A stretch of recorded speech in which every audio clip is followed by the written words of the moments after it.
Hello, and welcome back to the Formal Review. Today, we'll be having a very special episode. Now sit back, relax, maybe grab a drink, and let's begin. What's up, everyone, and welcome back to the Formal Review. As you can probably tell, I'm not your normal host. That's because this is the 100th episode of the Formal Review podcast, y'all. 100. And we're changing things up a little bit.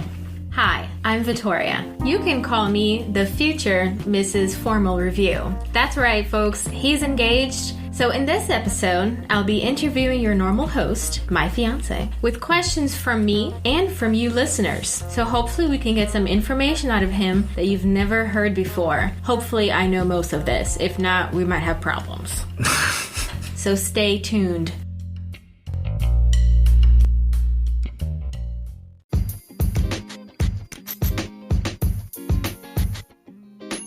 Have you ever thought about starting your own podcast? When I was trying to get this podcast off the ground, I had a lot of questions. Like, how do I record an episode? How do I get my show into all the apps that people like to listen on? How do I make money from my podcast? The answer to every single one of those questions is really simple. Anchor. Anchor is a one-stop shop for recording, hosting, and distributing my podcast. And best of all, it's absolutely 100% free and ridiculously easy to use. And now Anchor can match you with some great sponsors. That means you can get paid to podcast right away. In fact, that's exactly what I'm doing right now. So if you've always wanted to start a podcast and make money doing it, go to anchor.fm/start to join me and the diverse community of podcasters already using Anchor. Again, that's anchor.fm/start. And I can't wait to hear your podcast.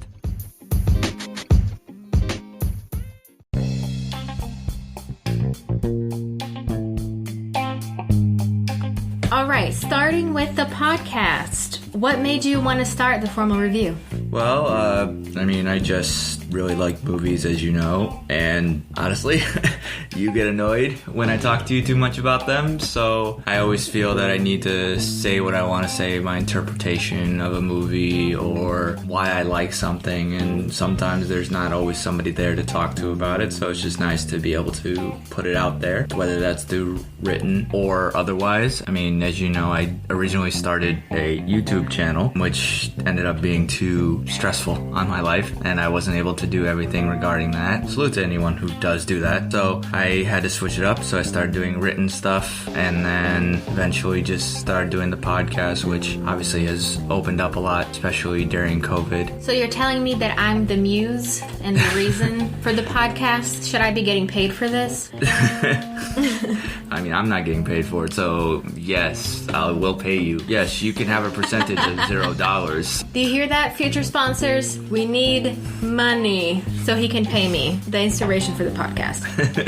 All right, you know what? I'm going to start with some of my own questions, and then I'm going to sort of sprinkle in some viewer questions. I'm going to sprinkle in some poll questions, and we'll sort of try to keep this a little bit contained by topic. So since we started with the podcast, I think I want to learn a little bit more about you. And I have a very important question right now. This is the first real substantive movie question. Are you ready for this?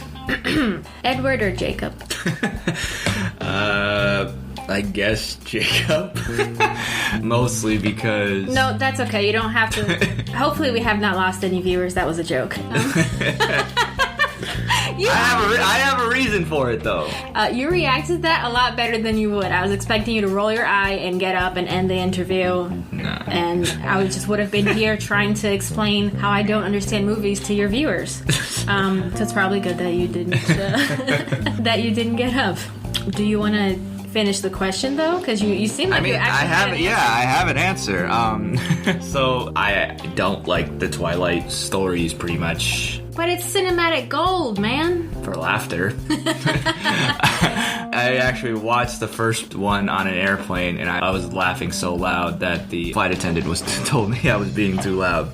But what I did like about Jacob is the werewolf idea, because it tied into his Native American heritage, which I kind of understood, given Native Americans have a connection to animals and nature in a different way than vampires. Yeah.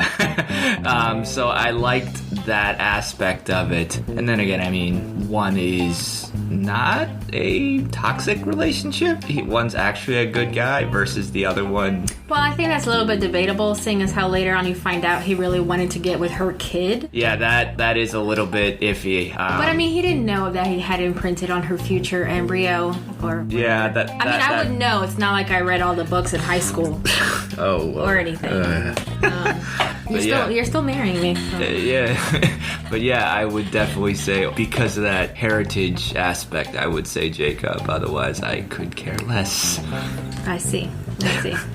How have you been surviving the quarantine? Watching a lot of movies. Luckily, we moved to a bigger space and basically have a home theater set up. I've been very lucky being able to have that space and watch movies in that and experience even older movies that I've seen before, again, almost in a theater-like aspect. If you want to go check what I've been in, you can go check out Build Montage YouTube channel. MySpace is on that. MySpace? I thought we were on Facebook now.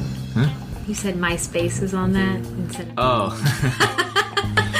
Bad joke. The whole interview is going to be full of them, by the way. Yeah, they just do a lot of home theater, instructional videos and reviews, room tours. It's a really cool aspect, and I was lucky enough to connect with Tony, who put my space out there. I am proud of it, I'm not gonna lie. So it's enabled me to enjoy movies again. You know, I'm going to interject here as your partner who has helped you in the creation of yes, you have, yes. Of the basement. No, I'm not trying to take credit for that. I already take credit for the whole podcast, but... Well, honestly, you did give me inspiration to do it. Was it me telling you that you were watching movies too loud in front of me, so you were kicked to the basement? No, that wasn't Did I inspire you that way? No. It was when we were, a few years ago, the first time we were living together, and the only volume control I had was the knob. Do you remember that? Oh, that was horrible. It was like a computer knob. It wasn't a remote. You had to like swirl it around. Yeah, and we had to get up to turn up the volume. And I had always wanted kind of like a movie watching space, like just in general. But you definitely inspired me to start on that journey, because as it got to a point of annoying you so much, we upgraded to getting better speakers, the receiver, and everything, and that kind of just... snowballed into the big screen we have downstairs? Yeah. Okay. Yeah, you are the inspiration for not only the podcast, but also the home theater.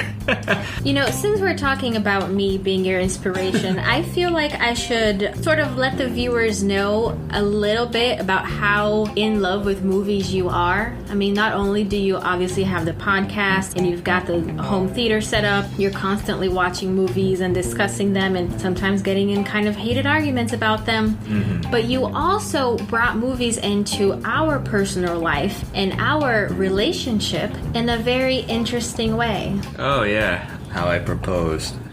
Well, I proposed in a very Star Wars way for plenty of Star Wars fans out there. Out in Death Valley, California, is where they filmed some of the scenes of Tatooine in the original movies. Most importantly, in this bit was where C-3PO and R2-D2 are basically going across the sand. Those dunes are at Death Valley. So, and there's a bunch of other places there that you can get like really cool pictures.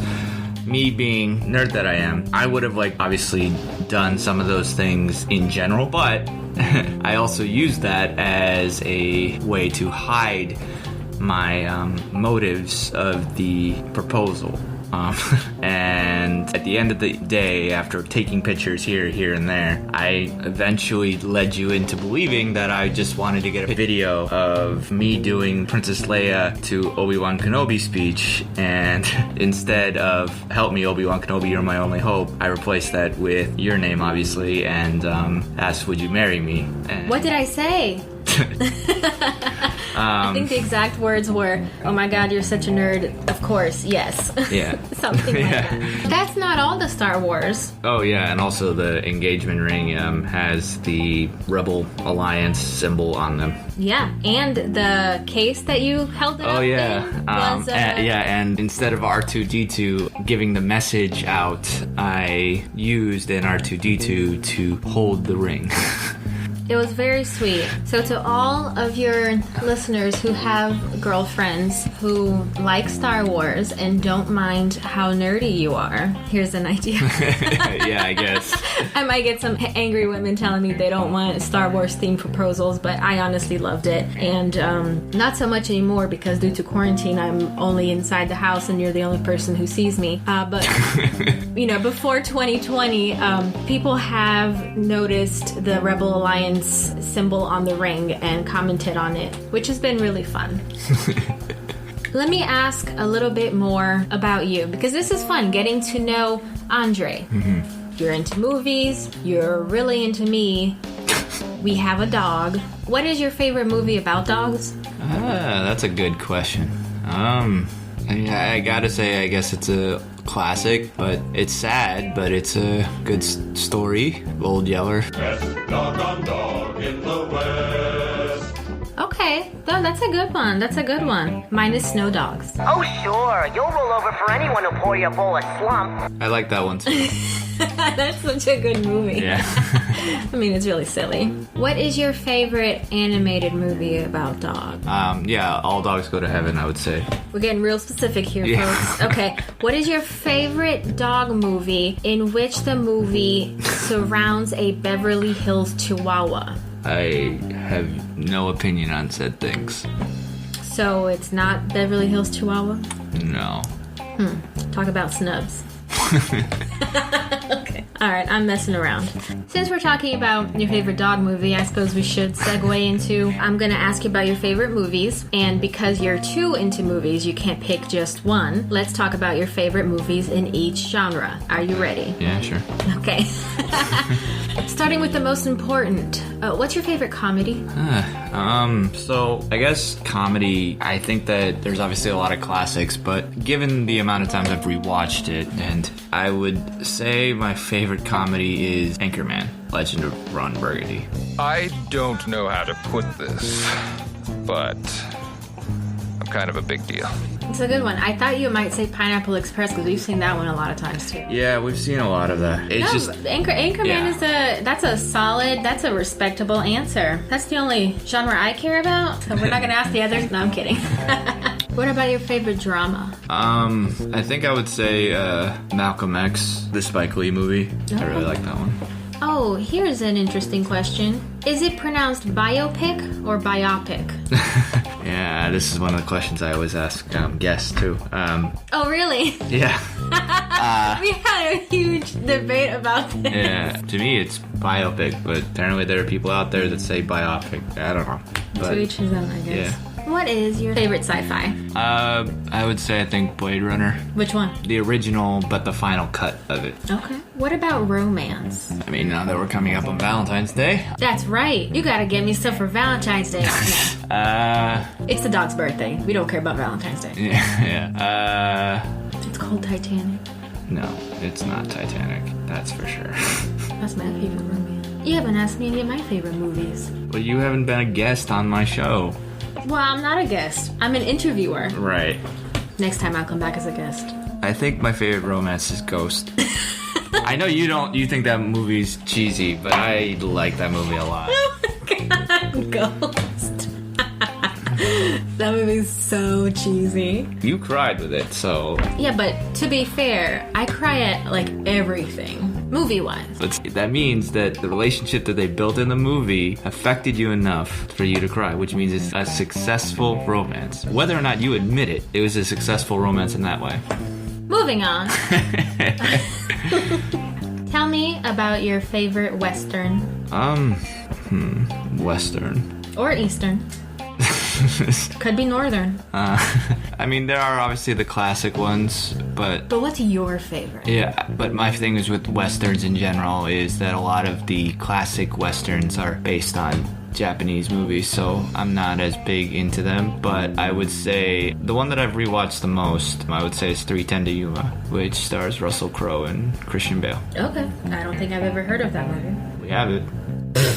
haven't been able to convince you to watch it yet. Sounds like it. I don't know if you're going to be successful in that one. It's Christian Bale. That's all I'm saying. Well, that is a good point. That is a good point. All right, moving on. Michael Jackson, what's your favorite Thriller?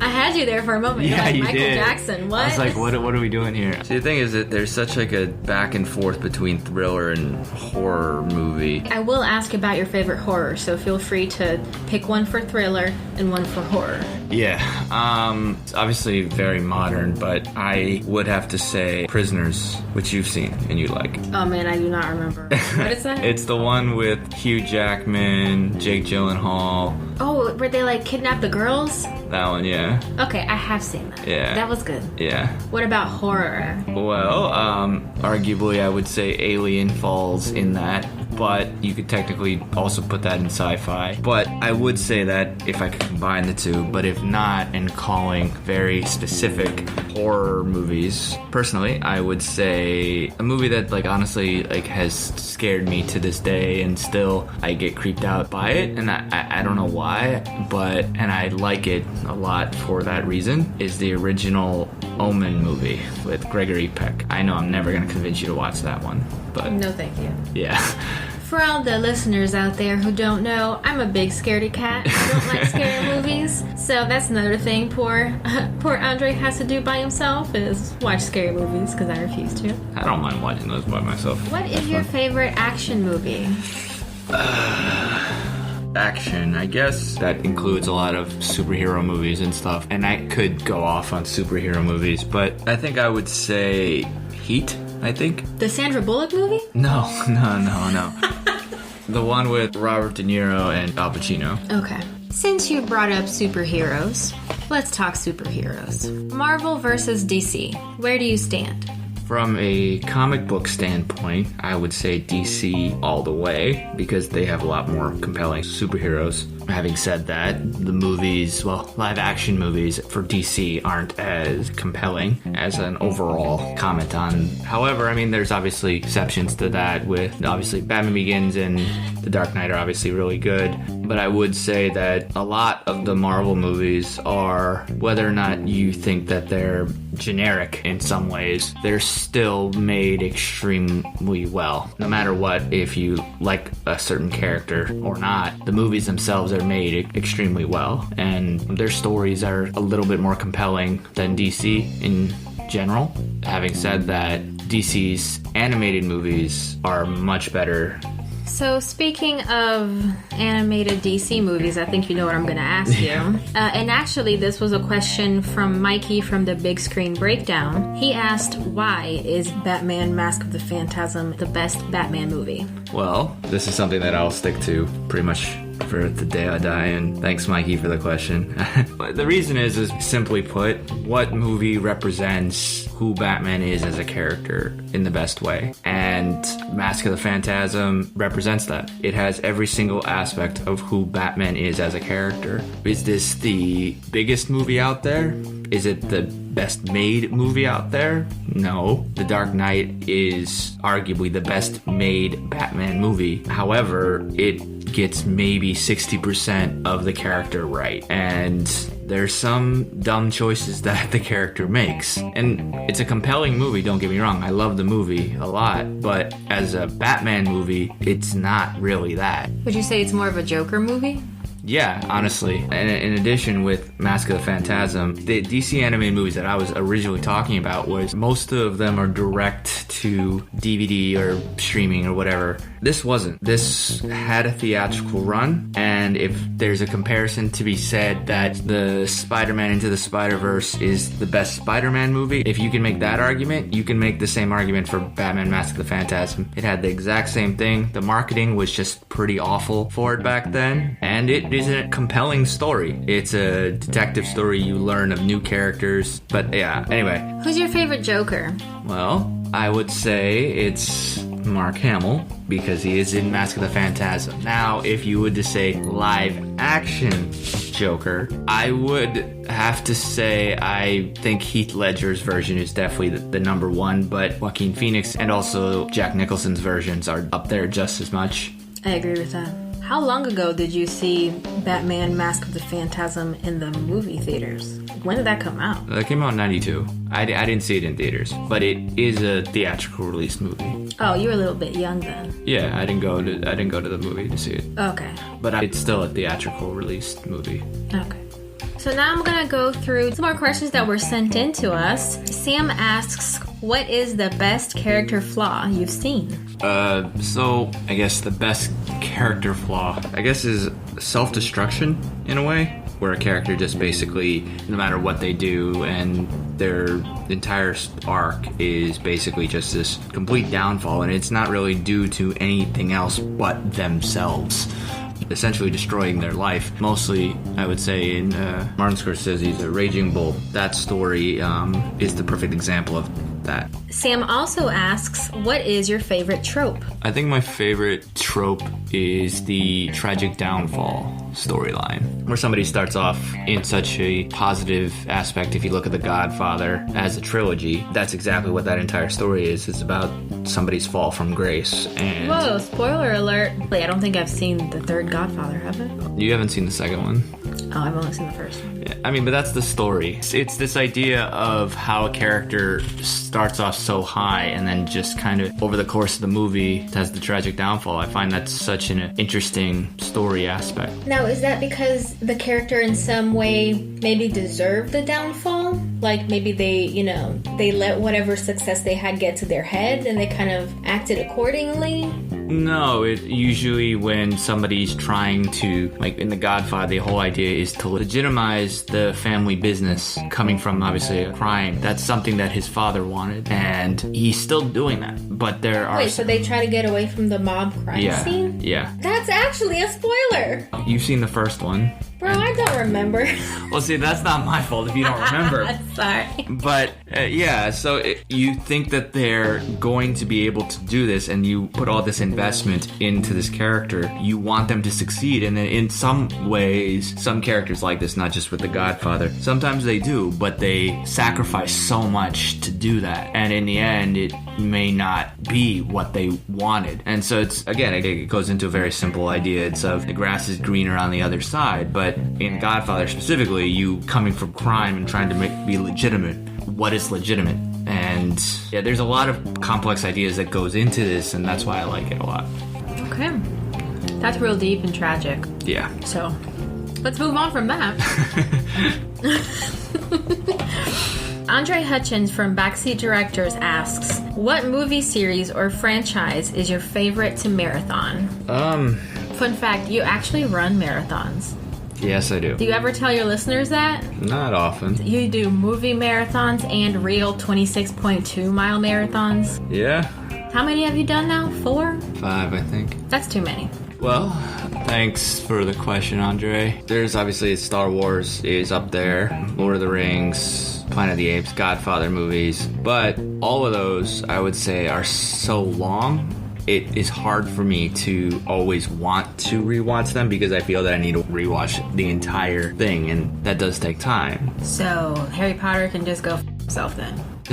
Yeah, it's the same thing with Harry Potter because, I mean, obviously with those movies I love rewatching them, but the main thing, again, is it's the long franchise, so it's hard to always want to get started on them. So, on that note, the franchise that I rewatch the most is the Blade Runner franchise. Yes, I mean, it's 2 movies, but it's a world that no matter how many times I finish the movie, the next day I want to rewatch it again. Oh, I gotcha. So Ryan Nevin from lifeoffilms.com asks, who is your favorite ever movie character? Ever. That's a tough question. Yeah, it is, because do you pick a character based on one movie, or if they are in sequels, then do you talk about them over the course of the entire series, or is it just based on an individual movie? I mean, you can say obviously Rocky's up there, but some of those movies are not the greatest. Well, that's okay. I mean, I think the question is just who's your favorite movie character. It doesn't have to be from your favorite movie or from the best movie or...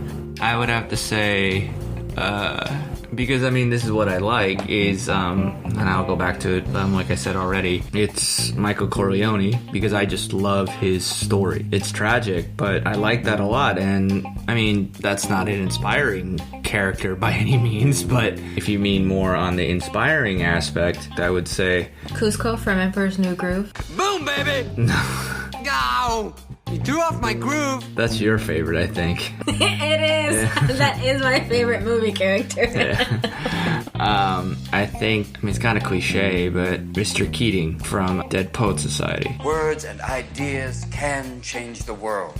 Poetry, beauty, romance, love. These are what we stay alive for. To quote from Whitman, oh me, oh life of the questions of these recurring, of the endless trains of the faithless, of cities filled with the foolish. What good amid these, oh me, oh life? Answer, that you are here, that the powerful play goes on, and you may contribute a verse. What will your verse be? That's a good movie. Ron Williams at his best. I know. Rest in peace. Yeah. It looks like Mikey sent in one more question, and it's very serious, so are you ready for this? Yep. Would you rather fight 20 duck-sized Hulks or one Hulk-sized duck? Well, I think that the duck-sized Hulks can be attributed to raptors, and that herd mentality would get me, whereas a Hulk-sized duck, ducks fly together. Just when you think they're about to break apart, ducks fly together! When the wind blows hard and the sky is black, ducks fly together! So I could distract it with bread. I don't know. I can distract it with bread. Okay. Why isn't The Emperor's New Groove your favorite movie? Don't answer that. That's a ridiculous question. What is your favorite movie quote? My top 3. Obviously, Star Wars. Do or do not. There is no try. That's something that I try to approach a lot of what I do. You do the best that you can no matter what. The other 2, so one of them is based on one of my favorite drama film of Malcolm X. It is a quote in the movie, but it's also part of his autobiography. I have eaten from the same plate, drunk from the same glass, and prayed to the same God with fellow Muslims whose eyes were blue, whose hair was blonde, and whose skin was the whitest of white. And we were all brothers, truly. People of all colors and races believing in one God and one humanity. It can be stated that I wish nothing but freedom, justice, and equality. Life, liberty, and the pursuit of happiness for all people. I believe the true practice of Islam can remove the cancer of racism from the hearts and the souls of all Americans. That was something that, when it comes to my favorite quotes at least, is I think of what sticks in my head, I attach myself to. And that specific one, I've experienced that. I'm not a Muslim, but it's something that I viewed personally. And I'm not trying to get into a religious discussion here, but I would say that seeing that in person in a small town right outside of Canton, New York, which is, for those who don't know, it's really far upstate. So that's basically Canada. Yep, basically Canada. Seeing that really opened my eye to different religions. So shout out to the Islamic Culture Club at St. Lawrence University. They're the ones who really opened my mind to that. And when I went there and saw that, it really was an eye-opener. Not to say that I was, against Muslims prior to that, but it was more seeing people of different ethnicities coming together in the same way that Malcolm X saw. Seeing that in real life, because my experiences with other religions were very homogenous, and this was great representation of what I believe is great brotherhood, and sisterhood. I thought that was just... And then the third quote thing, it's technically a song lyric in a movie, but it's a musical movie, so technically it's a quote. It's from The Sound of Music. Perhaps I had a wicked childhood. Perhaps I had a miserable youth. But somewhere in my wicked, miserable past, there must have been a moment of truth. For here you are standing there loving me, whether or not you should.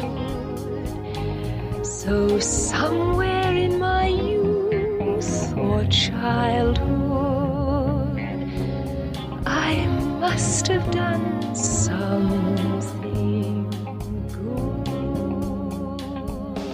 good. It's kind of romantic, but it's something that not to get too much into it, but something that you know a lot about. You can get into your background. Come on, this is the 100th episode. You're getting interviewed by your fiance. Let's get personal. I'm not going to get that personal because we're already running pretty long on time.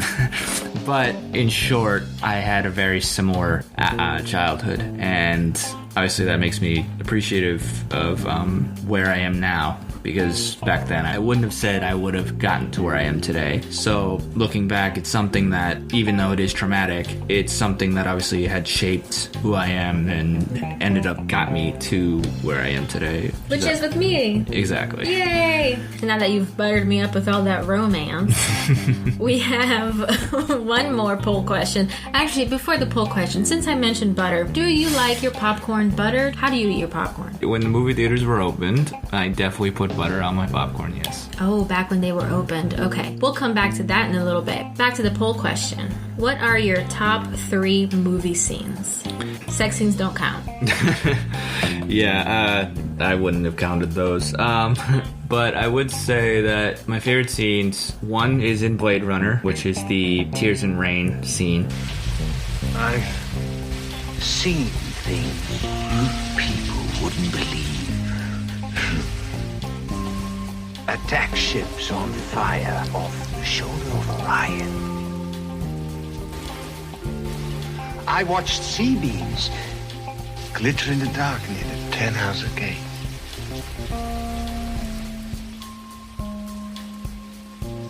All those moments will be lost in time. Like tears.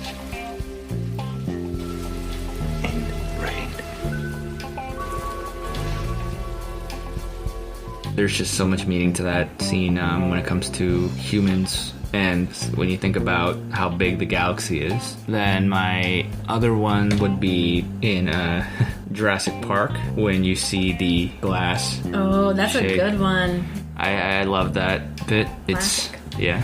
And then I really love the meeting scene in Heat between Robert De Niro and Al Pacino. I do what I do best. I take scores. You do what you do best. Trying to stop guys like me. You know, we're sitting here. You and I are like a couple of regular fellas. You do what you do. I do what I gotta do. And now that we've been face to face, if I'm there and I gotta put you away, I won't like it. But I'll tell you, if it's between you and some poor bastard whose wife you're gonna turn into a widow, brother, you are going down. There's a flip side to that coin. What if you do got me boxed in? Then I gotta put you down. Because no matter what, you will not get in my way. We've been face to face, yeah. But I will not hesitate. Not for a second. Maybe that's the way it'll be. Or, who knows? Well, maybe we'll never see each other again.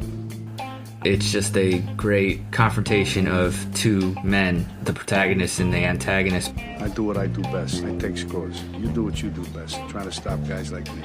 But yet in this scene you don't really know which one is which. You would think that the police investigator is the good guy and the protagonist of the story. But in this scene you see, and obviously in the movie, that my life's a disaster zone. I got a stepdaughter so f***ed up because her real father's this large type. I got a wife. We're passing each other on the downslope of a marriage, my third. Because I spend all my time chasing guys like you around the block. That's my life.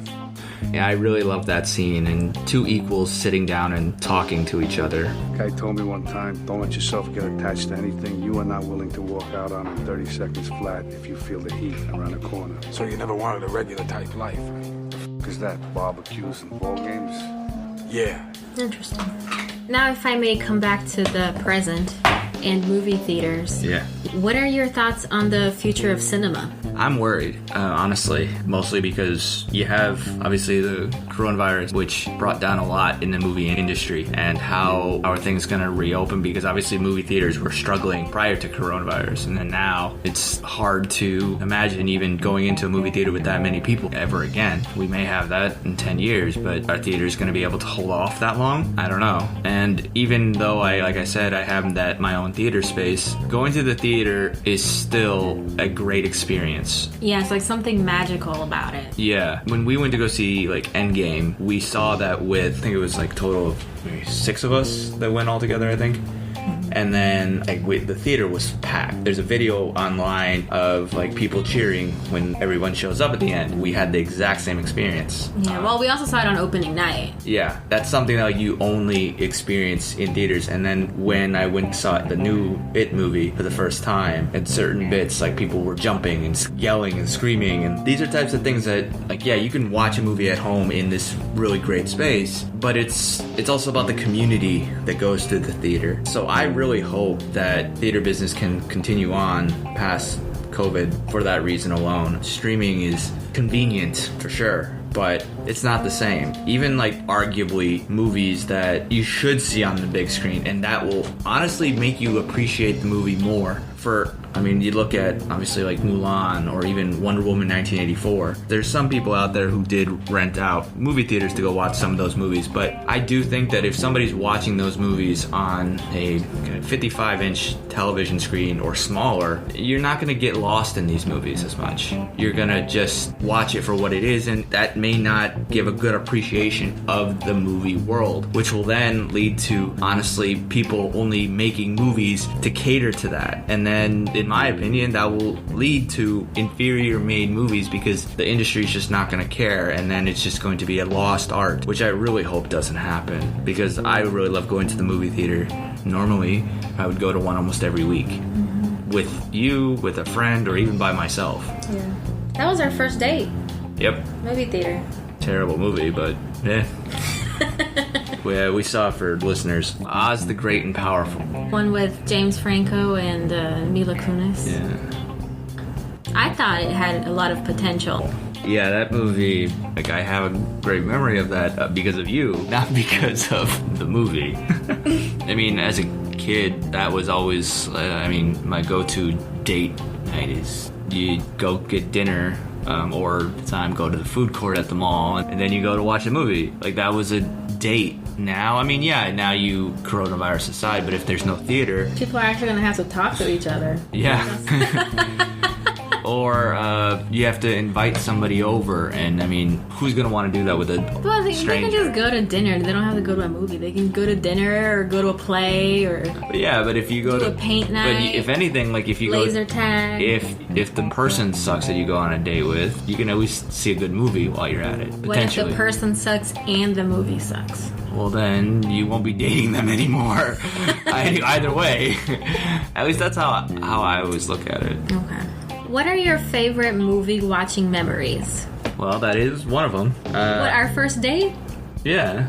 Oh, I meant like childhood stuff. Well, actually, a lot of my movie watching experience, a lot of it came as I got older. As a kid, one of my favorite things to do, and I don't advise anyone listening to do this, but I did do it as a kid, to go see R-rated movies, because to go to an R-rated movie, you had to get a parent to buy the ticket for you or go with you or whatever. And half the time, those types of movies I wanted to see, and my parents didn't allow me to see because too violent or whatever. So what my friends back then did, we would buy a ticket and then at the same time tell your parents that you're going to, I don't know, some rom-com or some random movie that you don't care about. And the first time that I ever did that, and it was for Snakes on a Plane. Enough is enough!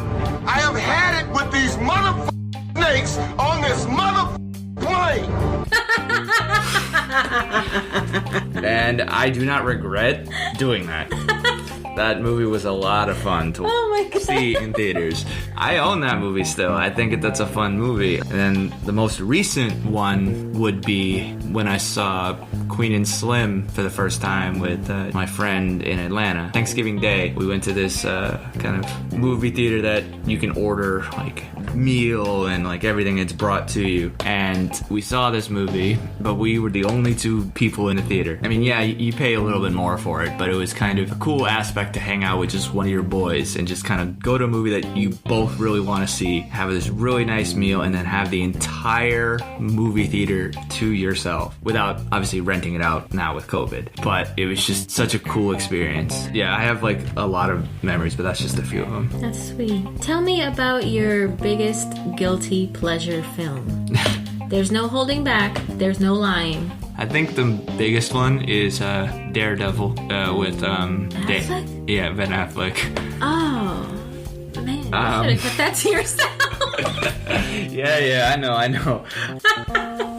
And I think that goes into because I really love the character so much. I'm not going to try to say that that's a good movie, though the director's cut... No, that's the point. It's a guilty pleasure. The director's cut is better, but the music is so of the time in the early 2000s. And the leather... So much leather. Yeah, on Affleck and Gardner is completely unnecessary.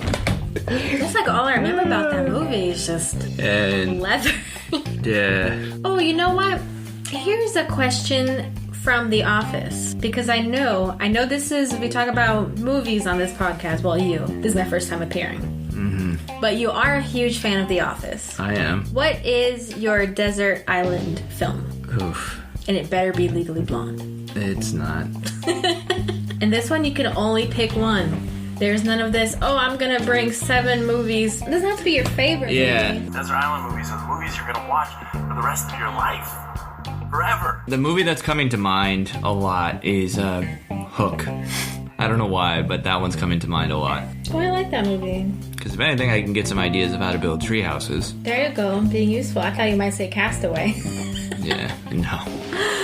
I just have a few more questions for you, and then I'll let you go. What movie should not have been remade? I think I know the answer to this one. Yeah. Pretty obvious. Yeah. Lion King. And honestly, any of the Disney. Well, no. Aladdin was good. Yeah, Aladdin's okay. But as an overarching theme, I would say the Disney live-action movies didn't need to be made. And they're basically money grabs. But I can't stand Lion King. That was such utter trash and just lazy dialogue. Okay, so now that we all know your deep, dark secrets and your guilty pleasure movie and the fact that you'd rather fight one Hulk-sized duck, do you have anything that you'd like to say to your listeners for your 100th episode? Well, first thing, thank you everyone for listening to this episode. Thank you to you, Vittoria, for agreeing to interview and host this episode. I appreciate you're willing to do this. And obviously, I love you very much for helping me out. And I thank everyone for listening into every single episode. It's been a long road to get to this point. Obviously, hopefully we'll get to 200 and maybe Vittoria will come back. But before that, I do have 2 other announcements. As I posted on social media yesterday, I am doing a giveaway in celebration of this. You can have a brand new copy of Black Panther on 4K UHD. Now, if you want to enter to win the movie, just go check out any of the social media profiles on the gram, Twitter, or Facebook. And all the rules are out there. And the big announcement that I have is that now officially all of the episodes and all of the future episodes of the Formal Review will be on YouTube. You can just subscribe to my channel and you'll get every single new episode as soon as they are dropped. I'll also be posting some of my trailer reactions and stuff on there as well. And I'll be coming up with some new content in this next coming year. So definitely you're going to want to subscribe to the channel. This has been the future Mrs. Formal Review. I don't know if I'm going to come back and do this. Your listeners may not have liked all the interrupting and poking fun. But yeah, this is actually kind of cool. So I can definitely see why you're into this. And I think that you reaching 100 episodes is very well deserved. You've put in a lot of hard work for this. And I'm proud of you. Thank you. You're welcome. Bye. Formal Review is on Facebook, Twitter, and the Gram. I post many things. The handle is all the same. It's at The Formal Review. Feel free to also check out backseatdirectors.com, where I work with a big team to put out movie reviews and also editorials. Again, that's backseatdirectors.com. Please also subscribe to The Formal Review. We're on Google Podcasts, Apple Podcasts, Spotify. We're now on Amazon Music, iHeartRadio. Honestly, pretty much anywhere you can find a podcast, we have our content there. Also, I'm always wanting to grow and improve, so please leave a review and what you want to hear, because I really do this for you all. I see the numbers, and I really appreciate everyone supporting me and talking to me about movies, because frankly, that's what it's all about. And for anyone who has supported me on a financial basis, thank you again. And if you want to help support on a financial basis, please go to anchor.fm/the-formal-review and click support this podcast. And honestly, any donation is appreciated. Thank you all again for tuning in. And until next time, wear your mask, wash your hands, stay safe, and take care, everyone. Thanks for tuning in to another episode of The Formal Review. Cheers, and we'll see you next time.